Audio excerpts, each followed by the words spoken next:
આ -2 સાઈડમાં રાખીને ગુણાકાર કરશો તો એ ચાલશે, બરાબર.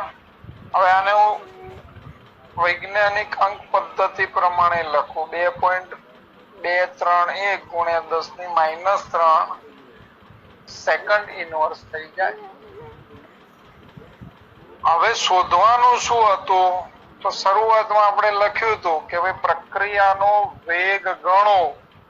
તો પ્રક્રિયાનો વેગ કેટલો થાય? તો k ગુણ્યા SO2 Cl2 ની સાંદ્રતા, એટલે સાંદ્રતાની જગ્યાએ વાયુ છે તો એનું દબાણ, પણ કેટલા વાતાવરણ દબાણ કુલ હોય ત્યારે? 0.65 વાતાવરણ દબાણ હોય ત્યારે. તો પહેલું તો તમારે ફરીથી કુલ દબાણ શોધવાનું. કુલ દબાણ શોધવા શું કરશો? તો આ જ, પણ અહીંયા 0.6 કુલ દબાણ આપ્યું છે, એની જગ્યાએ 0.64 લખો. 0.64 લખીને 0.5 અરે સોરી 0.65 છે, 0.65 લખો અને 0.5 અહીંયા 0.65 કરી દો. 0.5 એમાંથી બાદ કરો તો તમારો જવાબ આવે 0.1. 150 હતો તો 15.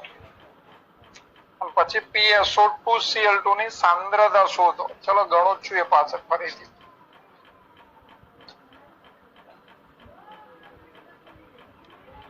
શું કહ્યું ભાઈ? P કુલ બરાબર P SO2 Cl2 plus PSO2 plus PCl2. આ કેટલા લેવાના છે? 0.65. આ કેટલા હતા? 0.5 માઇનસ x પ્લસ આ કેટલા x અને પ્લસ આ x, એટલે x ગયા. 0.65 માઇનસ 0.5 બરાબર x, માટે x બરાબર 0.15 વાતાવરણ, x બરાબર 0.15. હવે તમારે P SO2 Cl2 એનું દબાણ શોધવું છે. કેટલું? કુલ દબાણ 0.65 થાય ત્યારે. તો અહીંયા તમારે લેવાના કેટલા? 0.5 માઇનસ x, x ની કિંમત મળી ગઈ છે 0.5 માઇનસ 0.15, શું આવશે? 0.35 વાતાવરણ. પ્રક્રિયાનો વેગ શોધો એવો છે. આપણે પ્રક્રિયા વેગ અચળાંક આગળ શોધ્યો. પ્રક્રિયા વેગ બરાબર પ્રક્રિયા વેગ અચળાંક ગુણ્યા SO2 Cl2 ની સાંદ્રતા. હવે સાંદ્રતાની જગ્યાએ દબાણ છે એટલે K × P. SO2 Cl2 આવું લખાય. ચલો K નું મૂલ્ય 2.231 ગુણ્યા 10⁻³ અને આની સાંદ્રતા 0.35. તો બંનેનો ગુણાકાર કરો તો 7.8 ગુણ્યા 10⁻⁴ જવાબ આવશે. અને એકમ એટલે સાંદ્રતા પ્રતિ સેકન્ડ. અહીંયા સાંદ્રતા શામાં આવશે? વાતાવરણ, એટલે એટમોસ્ફિયર ઇન્ટુ સેકન્ડ ઇનવર્સ. આ પ્રક્રિયા વેગનો એકમ થશે. આ 4.21 નંબરનો દાખલો હતો. 4.22. કઈ કન્ફ્યુઝન હોય તો પછી પૂછી લઉં છું. જેને બી તકલીફ હોય બોલ. હવે 4.22 ને હું કંઈક ચેન્જ કરું ત્યાં સુધી રકમ વાંચી લો બધા. હું પણ રકમ શોધી લઉં.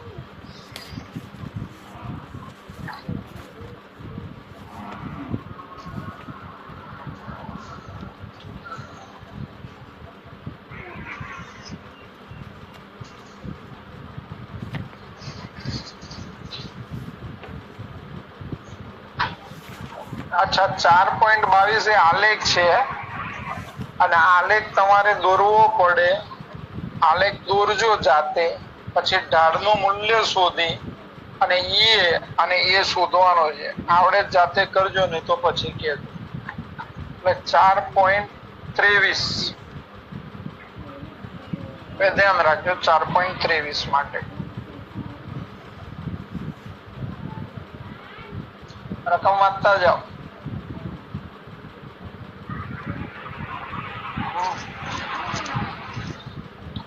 હવે તમને અહીંયા તાપમાન આપી દીધું છે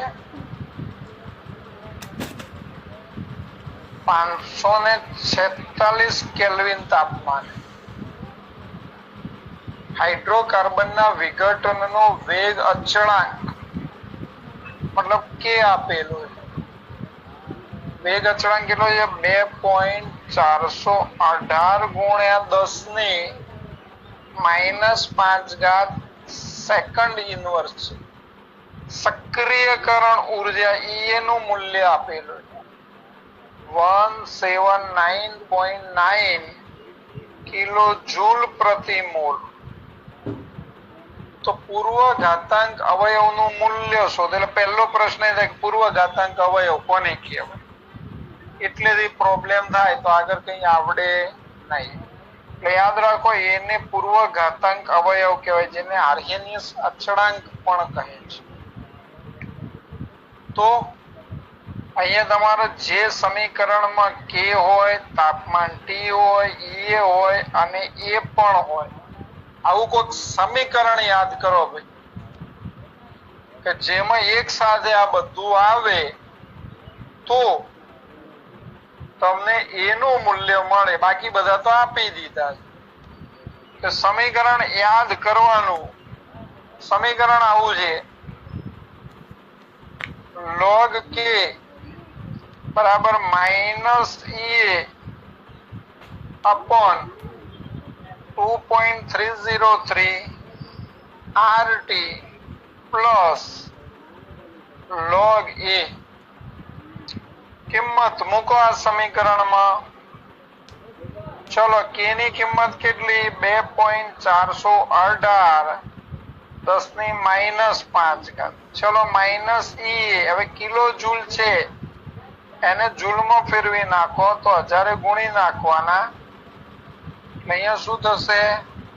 179,900 જૂલ પર મોલ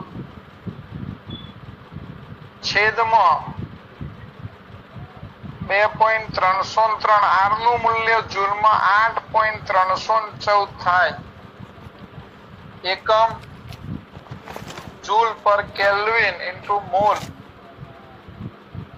પછી તાપમાન આપેલું છે 546 પ્લસ log a. હવે આનો log લો. પેલા કેવી રીતે લેવાય એવો પ્રશ્ન થાય એટલે ધ્યાન રાખજો. આમ તો આવી રીતે કૌંસ છોડી નાખો તો log 2.448 વત્તા log 10⁻⁵ થાય. આ બધાનું આટલાનું સાદું રૂપ આપી દો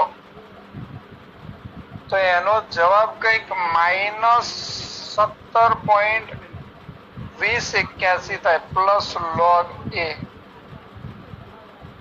હવે તમારે અહીંયા log કોનો જોવાનો? 21 નો 4 એ 8.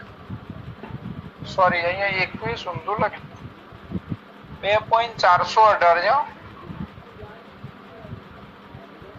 છે એટલે 24 નો 1 એ 8 માં log જોવાનો.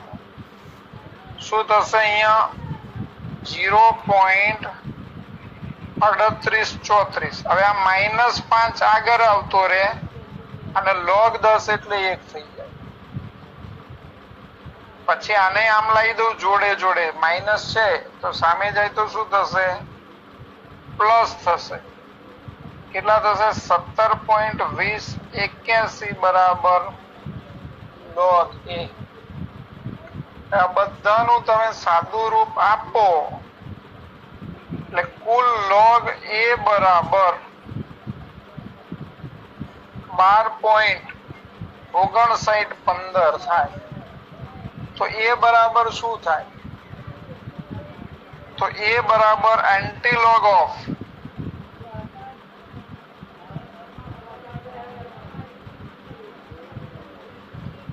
12.5915.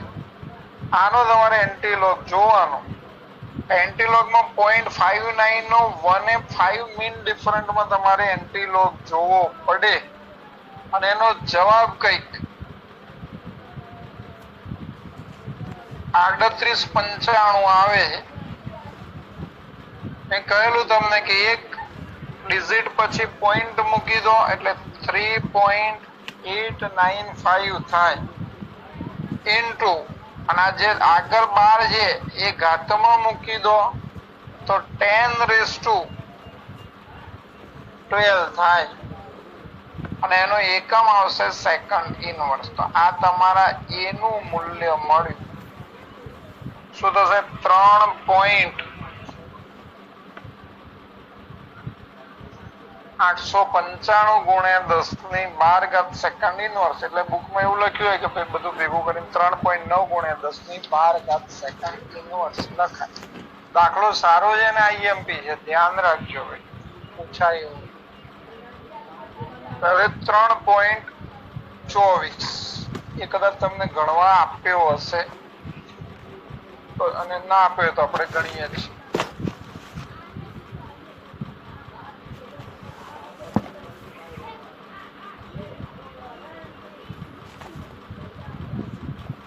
કયો આવશે? 3.24. રકમ વાંચતા જજો જોડે જોડે. કોઈ પ્રક્રિયા એથી નિપજ મળે એવી આપી જેમાં કે એટલે વેગ અચળાંક 2.0 ગુણે 10⁻2 સેકન્ડ ઇનવર્સ છે. એની પ્રારંભિક સાંદ્રતા એટલે આપણે એને A0 કહીએ 1.0 મોલ પર લિટર હોય. t બરાબર કે 100 સેકન્ડ થઈ જાય પછી એની શેષ સાંદ્રતા એટલે 100 સેકન્ડ પછી એની સાંદ્રતા ગણો. એટલે બહુ સિમ્પલ છે. પ્રથમ ક્રમની પ્રક્રિયા છે એવી ખબર ક્યાંથી પડશે? કે ના એકમ ઉપર. સેકન્ડ ઇનવર્સ છે એમસીક્યુ માં ઘણી વાર પૂછી નાખી કે કયા ક્રમની પ્રક્રિયા છે. વેગ અચળાંક આપ્યો હોય તો એનું એકમ જોઈ લેવાનું, એના આધારે તમને ખબર પડે પ્રક્રિયા પ્રથમ ક્રમની છે. તો આ મૂલ્ય પ્રથમ ક્રમની પ્રક્રિયામાં મૂકો ભાઈ. કે બરાબર કેટલા? 2.303 ભાગ્યા t log શરૂઆતની સાંદ્રતા અને જે તે સમય પછી માંગ્યો અહીંયા 100 સેકન્ડ પછી સાંદ્રતા. કિંમત મૂકી દો. કે નું મૂલ્ય આપેલું છે 2.0 ગુણ્યા 10⁻2 2.303. t કેટલા આપ્યા છે? 100 સેકન્ડ. log A0 શરૂઆતની સાંદ્રતા આપી દીધી છે અને કેટલી આપી છે? 1 મોલ. અને તમારે 100 સેકન્ડ એટલે એ 100 ગણવાના છે. શું કરશો? તો અહીં સામે લઈ જાઓ. 2.0 ગુણ્યા 10⁻2 100 એટલે કેટલા થશે? 10⁻2 ભાગ્યા 2.303. જે રીતે ભાવે રીતે સાદુરૂપ અપાય ભાઈઓ. log 1 ભાગ્યા 80 અથવા 100. ચલો આ બે તો ગયા, 10 ની માઇનસ અને 10 ની પ્લસ. હવે 2 ભાગ્યા 2.303 ભાગાકાર કરી જો ને જવાબ કેટલો આવે છે હું લખું છું, ચેક કરજો. તો 0.8684 બરાબર 1/100.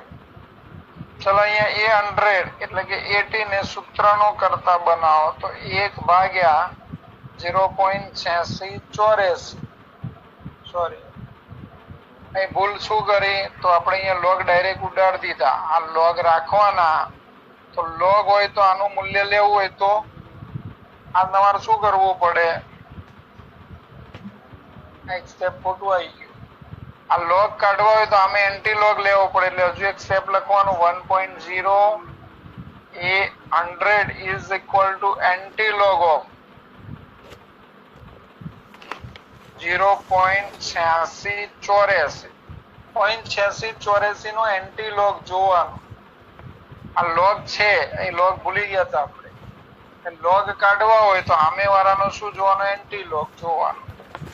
એટલે 0.86 એટલે 0.86 નો 8/4 માં એન્ટી લોગ જુઓ તો જવાબ તમારો 73/86 આવે. શું કહ્યું? તો 1 પોઈન્ટ કાપો અને ગુણ્યા 10 ની ઘાતાંક 0. હવે 10 ની 0 એટલે 1 થઈ જાય એટલે લખવાની જરૂર પડે નહીં. હવે તમારો અહીંયા 1 ભાગ્યા A100 છે તો A100 એટલે AT ને સૂત્રનો કરતા બનાવો તો 1 ભાગ્યા 7.386 કરવું પડે એટલે A ની સાંદ્રતા 100 સેકન્ડે 0.135 મોલ પ્રતિ લીટર આવે.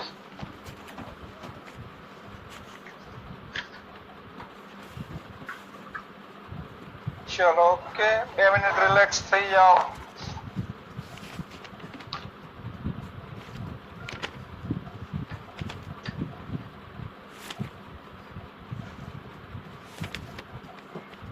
ચલો હવે કોઈને કઈ પૂછવું હોય તો બોલતા જાઓ, થોડાક ટાઈમ પાસ થઈ જાય. નહીં તો પાછું એકનું એક માથે વાગતો એવું બી લાગે હો. આ થોડા વાગે. હા કે થોડા વાગે ના પાડે છે.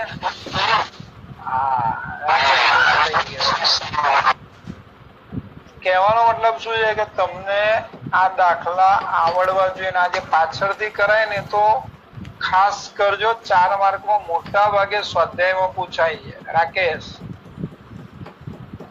સંભળાય છે ને? હા સંભળાય છે સર. હા વાંચસ ખરો લા રાકેશ? હા સર. આ બધું લખી લખીને કરજે. આના જવાબો ગણેલા છે કે ભાઈ ફોટા પાડીને મોકલું?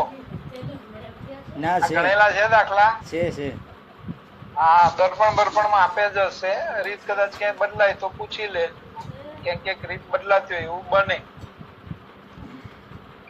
હવે ગણવા છે કે રવા દેવા છે? 3-4 બાકી છે. ગણીશું તો 1-2 બાકી રહી જશે. કાલે પતાઈ દઈશું એવું કરીએ. કેટલે પહોંચે આપણે? 3.24 છે ને? 3.28 જ છે. અરે 26 જ છે એટલે 24 પત્યો. 25 ને 26 2 બાકી ને 1-2 બારના કરશું એટલે કાલ થોડો ટાઈમ પાસ કરી દઈશું. ગણવા હોય તો ગણી નાખીએ, 10 મિનિટમાં પતી જશે. નહીં ગણવા ને? સારું. તો આટલા ગણીને 2 વખત લખી રાખજો, બરાબર? અને આ પતે એટલે એનું પેપર મોકલીશું. કાલબાલ બધા પેપરો લખીને મોકલતો જઈશ એટલે ગણતા જજો, લખતા જજો, બરાબર?